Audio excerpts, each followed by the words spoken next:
నమస్తే మీ TV news కి స్వాగతం. ప్రభుత్వం ఏర్పాటు చేసిన వరి ధాన్యం కొనుగోలు కేంద్రాలను రైతులు సద్వినియోగం చేసుకోవాలని దుబ్బాక ఎమ్మెల్యే కొత్త ప్రభాకర్ రెడ్డి పిలుపునిచ్చారు. నార్సింగి మండల కేంద్రంలో సొసైటీ ఆధ్వర్యంలో ఏర్పాటు చేసిన వరి ధాన్యం కొనుగోలు కేంద్రాన్ని ప్రారంభించారు. ఈ సందర్భంగా ఆయన మాట్లాడుతూ ఆర్బిట్టిన ధాన్యంను మాత్రమే కొనుగోలు కేంద్రాలకు తీసుకువస్తే కొనుగోలు వేగవంతం అవుతాయని తెలిపారు.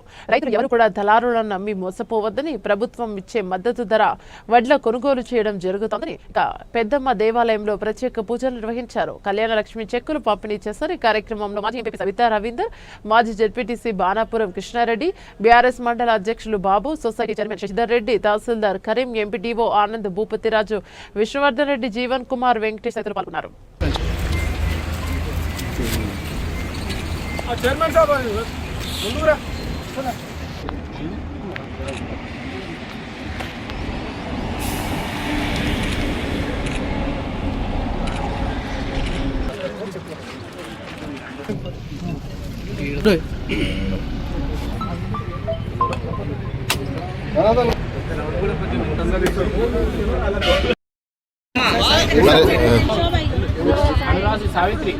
ఏం చేస్తున్నామా? ఇవి పైసలు తీసుకుపోయి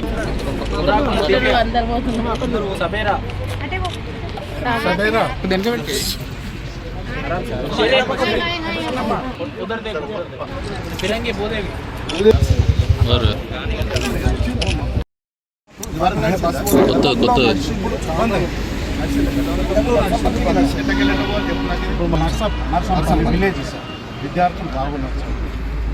Mirzapalli railway station sir, Mirzapalli railway station అయితే సన్నకారు చిన్నకారు రైతులు కూరగాయలు వేసుకొని కాచిగూడ దాకా పోయి అమ్ముకొని పోతున్నారు. మళ్ళీ మెదక ఏం లేదు గారు బాగున్నారు. ఇది ఒక బస్సు సర్వే చేయదు. ఇప్పుడు మన దుబ్బాక నుంచి బయలుదేరి భూంపల్లికి వెళ్ళి పెన్ పేపర్ పట్టుకుంది చెప్తాను. భూంపల్లి నుంచి బోనాల్ కొండాపూర్, ధర్మారం, నర్సంపల్లి, మధ్యలోకి వెళ్ళి లెఫ్ట్కు శివాయపల్లి అని ఉంటుంది. నర్సంపల్లి, నర్సంపల్లికి వెళ్ళి నార్సింగి నుంచి మిర్జాపల్లి, లాస్ట్ ఇక ఆడికెళ్ళి మీకు కన్వీనియంట్. ఒకవేళ శంకరంపేట మీదకి పోతే ఇది ఓకే, లేదు అంటే మళ్ళీ రిటర్న్లో మళ్ళీ బాగా ఇంతమంది ఫుల్ క్రాప్ చెప్తారు. మేడం తలకాయ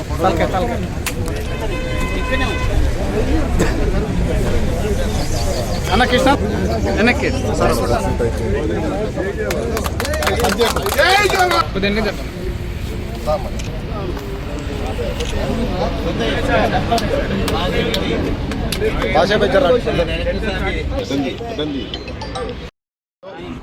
మరి ఈరోజు పిఎస్సిఎస్ సంబంధించిన కొనుగోలు కేంద్రాలను ప్రారంభోత్సవం చేసుకోవడం జరిగింది.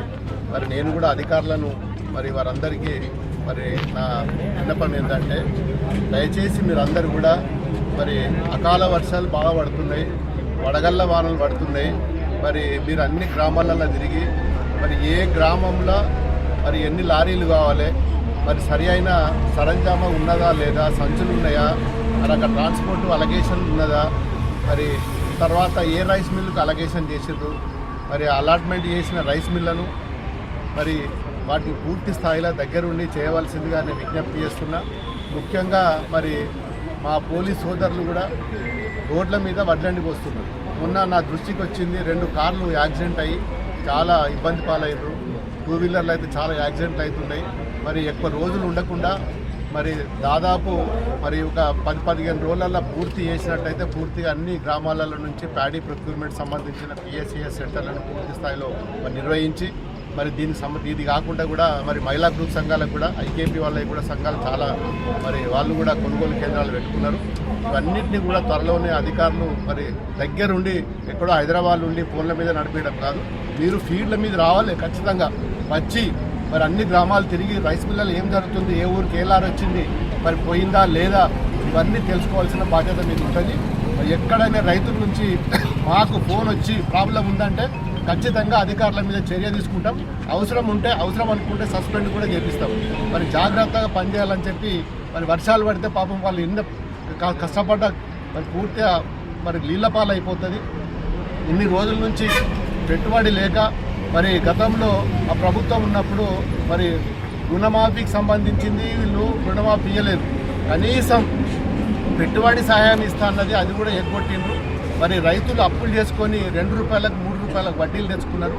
మరి ఈ సమయంలో కనీసం పండించిన పంటకు కూడా మరి కొనుగోలు కేంద్రాల కాడ సరి అయిన సమయంలో మీరు విధులు నిర్వహించకపోతే వర్షాలు పడి వరగల్ల వానొచ్చి మరి మట్టిపాలయ్యి నీలపాలవుతుంది. దయచేసి అధికారులు శ్రద్ధతోటి ఇవన్నీ చేయవలసిందిగా వాళ్ళని విజ్ఞప్తి చేస్తున్నారు.